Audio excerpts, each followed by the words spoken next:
Hola para todos. El día de hoy vamos a hablar sobre las solidificaciones e imperfecciones cristalinas, presentado por estudiantes de Ingeniería Industrial de la Corporación Universitaria Iberoamericana y son Erika Yurley Méndez García y Walter Giovanni Molina Gómez del curso de Ingeniería de Materiales. La pregunta primera dice, ¿qué es y cómo se da la solidificación en metales y monocristales? Para el contexto, ¿qué es la solidificación? Es un proceso físico que conduce a la materia de un estado líquido a un estado sólido mediante la alteración de sus condiciones de temperatura como son la congelación o la presión.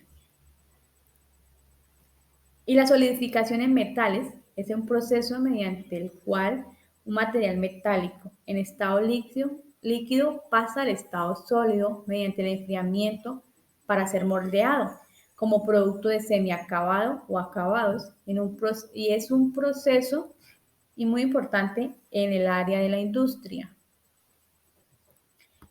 Y los monocristales son materiales en los cuales la red cristalina aparece en forma continua e interrumpida a lo largo de toda la muestra. ¿Y cómo se da la solidificación en monocristales? Se da a partir de un baño de mezcla fundida que se encuentra en un crisol. Para el silicio se efectúa el calentamiento por resistencia del crisol. Para los cristales más fundentes, como es el zafiro, se utilizan crisoles calentados por inducción con revestimiento de grafito, no parecido como el que se muestra en la imagen. Y la pregunta 2 dice, ¿qué son y qué tipo de soluciones sólidas metálicas existen? Existen las sustitucionales y las intersticiales, que es una fase cristalina que puede presentar composiciones variables, que es de tipo de disoluciones sólidas, simples como son las que acabé de nombrar, las sustitucionales y las intersticiales. Vamos a hablar sobre la solución sólida sustitución, que son las soluciones sólidas de sustitución. Los átomos de soluto que hablan de impurezas sustituyen en términos de posición a átomo de matriz, que es la cristal madre o el solvente. Para este tipo de solubilidad, los dos átomos deben ser similares en radio atómico, estructura cristalina entre electronegatividad y valencia. Y la solución sólida de inserción, que son los átomos de soluto, se sitúan en los espacios que hay entre los átomos de cristal de la matriz y se pueden formar soluciones sólidas intersticiales solo cuando el átomo de la matriz es mucho mayor que el otro, de modo que los intersticios de la matriz sean suficientemente grandes para el tamaño del soluto, como es la impureza, como se ve o como se muestra en la imagen. Y la tercera pregunta dice, ¿qué son las imperfecciones cristalinas y qué tipo existen? Las redes cristalinas no siempre son perfectas y encontramos las imperfecciones cuando no todos los átomos ocupan un lugar en el orden adecuado y afectan las propiedades. A continuación, les va a presentar mi compañero Walter. Cordial saludo, mi nombre es Walter Molina y yo les voy a hablar de las imperfecciones de las estructuras cristalinas.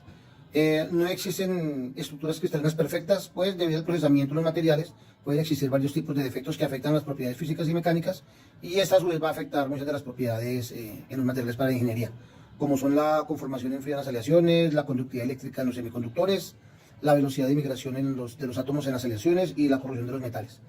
Las imperfecciones se clasifican de acuerdo a su forma y su geometría. Hay tres grandes grupos. El primero son los defectos puntuales o de dimensión cero. El segundo, los defectos de dimensión de línea o de una sola dimensión, son las llamadas dislocaciones. Y el tercer grupo son los defectos de dos dimensiones, que pueden ser planares, incluyendo superficies externas y superficies de límite de grano. Aquí también en este grupo podemos llegar a incluir las imperfecciones de carácter macro, tridimensionales, que son las que son visibles al ojo humano. Ahí podemos incluir los defectos de tipo como poros, fisuras e inclusiones. Del primer grupo, que son los defectos puntuales o de dimensión cero. Entre esos tenemos la vacancia, que es un defecto puntual donde un sitio atómico queda vacío debido a la desaparición de un átomo que lo ocupaba. Estas vacancias se producen durante la solidificación como resultado de las perturbaciones locales durante el crecimiento de los cristales. Este proceso es importante en la migración o difusión de los átomos en estado sólido, particularmente a temperaturas elevadas donde la movilidad de los átomos es mayor.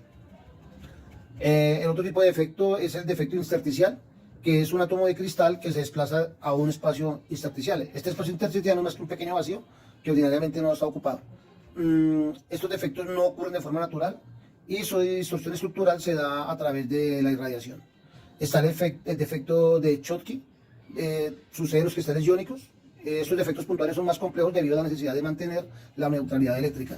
Están los defectos de Frenkel, es el desplazamiento de un catión hacia un hueco intersticial de un cristal iónico. Esto crea una vacante catiónica en la posición inicial del catión.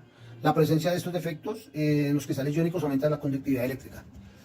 Ya los defectos, el segundo grupo, que son los defectos de línea o las dislocaciones. Estas son imperfecciones lineales en el cristal. Generalmente se introducen en el cristal durante la solidificación del material o cuando éste se deforma de manera permanente. Los dos tipos de dislocaciones son de tipo cuña o arista y las de tipo helicoidal. Y existe un tercer grupo que son mixtas, que es una combinación de las dos dislocaciones mixtas. Es decir, que van a tener componentes de arista y componentes de helicoidal. La dislocación de cuña o arista es una dislocación que se crea en un cristal por la intersección de un medio plano dislocal de átomos.